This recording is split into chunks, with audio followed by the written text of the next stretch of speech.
കൊച്ചിയുടെ real estate വളർച്ചയിൽ പ്രധാനമായിട്ടുള്ളൊരു പങ്ക് വഹിച്ചിട്ടുള്ള കാര്യങ്ങൾ, ഒന്ന് ഇവിടെ വന്നിട്ടുള്ള ഇൻഫ്രാസ്ട്രക്ചർ ഡെവലപ്മെൻറ്റ്, രണ്ട് കണക്ടിവിറ്റിയിലുണ്ടായിട്ടുള്ളൊരു കുതിച്ചുചാട്ടം. അതിൽ ഏറ്റവും പ്രധാനപ്പെട്ടുള്ള ഒരു കാര്യമാണ് മെട്രോ. നിലവിൽ ആലുവ മുതൽ തൃപ്പൂണിത്തുറ വരെയുള്ള ആ ഒരു സർക്യൂട്ടാണ് ലൈവായിട്ടുള്ളതെങ്കിലും ഇൻഫോ പാർക്ക് റീച്ച് നിലവിൽ വളരെ വേഗതയിൽ മുന്നോട്ട് പണി പുരോഗമിച്ചുകൊണ്ടിരിക്കുന്നുണ്ട്.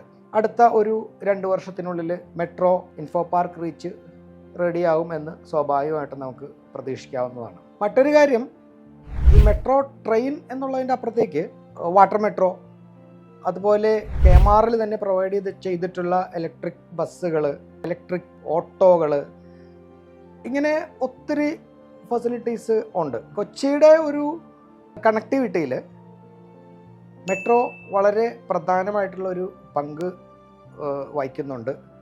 മറ്റൊരു പ്രധാന കാര്യം ഹൈവേ 66ൻ്റെ ഡെവലപ്മെൻറ്റ്സ് ആണ്.